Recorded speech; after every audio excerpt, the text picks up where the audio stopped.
Dragon of the Gods Part 1 by Joseph Campagna.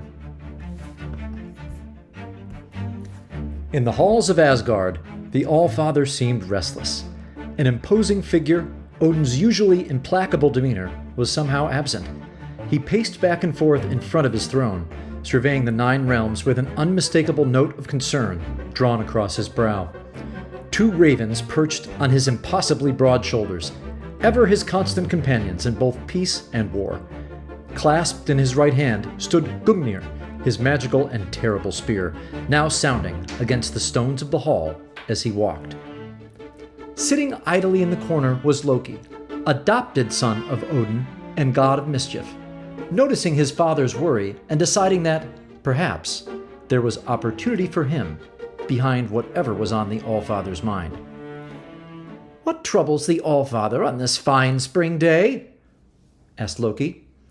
Stopping before a short wall that offered a wide, sweeping vista of his kingdom, Odin turned and spoke. "We are not ready," he said.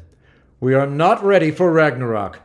The giants and forces of the underworld have 2 mighty dragons aligned with them. Nidhogg, who gnaws away at the roots of the World Tree, awaiting the last battle, and the World Serpent Jormungandr, thine own son, encircling all of Midgard until the fateful day that his tail is loosed from his mouth. We have many and mighty warriors, yes, but no formidable monsters such as these." Loki was surprised, but pleased. This was indeed a chance to press his advantage. But first, a bit of pandering to the old man. "My lord is wise and speaks the truth. While my brother Thor and his fearsome hammer may fell many a frost giant when Ragnarok comes to pass, there's no substitute for the towering might and untamed fury of a dragon." "Alas," lamented Odin, "dragons are rare beasts, and rarer still is the warrior who can best them. For such a glorious end in battle is the only path by which mortal beings may enter my hall. Tell me, Loki Laufeyson, where might I find a dragon that can match Nidhogg and Jormungandr strength for strength, and a warrior that can slay the beast in combat, so that it may join my ranks?" So keen was his mind in the art of mischief that Loki had worked through this problem already, and cleverly devised a solution to elevate his own interests while also snuffing out a problem that had pestered him since his youth.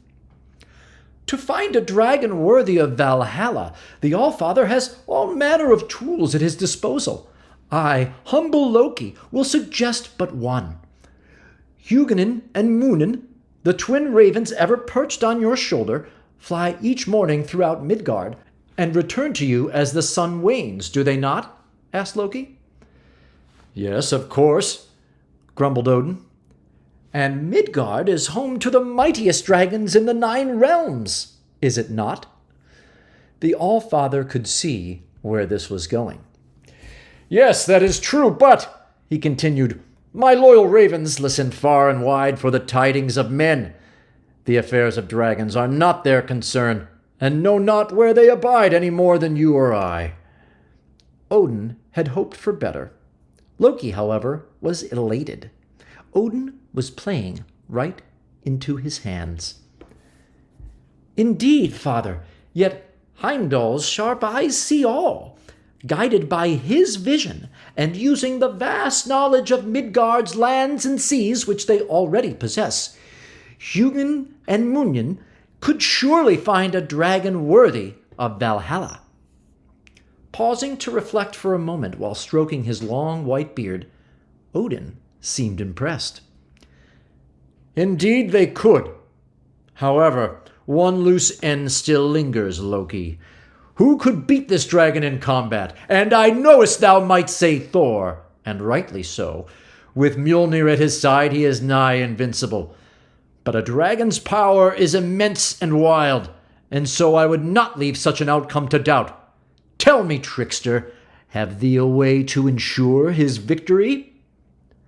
The trap was now fully set and waiting. "This, All-Father, is the most important part of the plan, but rest assured, Loki worked through this as well. I shall concoct a draft that, when poured over a dragon's head, will dull its senses and shrink its great bulk for a fortnight.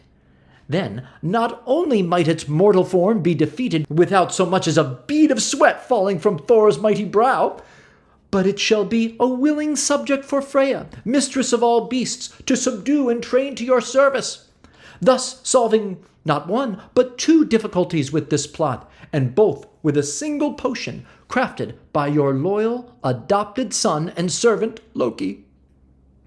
He could not help but feel very proud of himself, and quickly grew concerned that the broad grin spread across his face might betray the true cunning of his devious plot.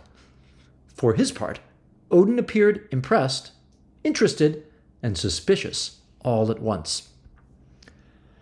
"I shall admit it pleases me that for once, Loki, thine intellect serves the interests of Asgard, rather than Jotunheim, Niflheim, or thine own dark desires. Still, ye shall not be a benefactor of my full faith until the deed is done. And so I shall ask Freya, foremost among all in Asgard in the way of conjuring, potions, and magics of this sort, to formulate a stupefying draught for this purpose. Should Thor's ensuing errand prove successful, thy place in Asgard's court shall be very much improved." Pure ecstasy filled every vessel of Loki's body as he bowed low and intoned, "So shall it be done, All-Father." This plot, which was quickly becoming his favorite of all time, had now been sprung. For actually concocting such a potion as he described was beyond even his formidable skills. Indeed, he doubted there was another in the 9 realms beside Freya who could manage it. But to taint such a potion, and thereby reverse its effects while also rendering them permanent rather than fleeting, well, this was well within his abilities. It was a uniquely giant trait. Then, when Thor arrived on Midgard to slay a shrunken, enfeebled dragon, he would instead be faced with one who had grown to the size of a mountain, and who, after dispatching Thor and devouring his accursed hammer, would ignite Ragnarok itself. So calamitous would its power be that even the combined might of the heroes of all Asgard would be powerless to stop it. And alongside a vast host of giants, dark dragons, trolls, ogres, and other fell beasts, it would be he, Loki, who would be raised as war tyrant of the 9 realms.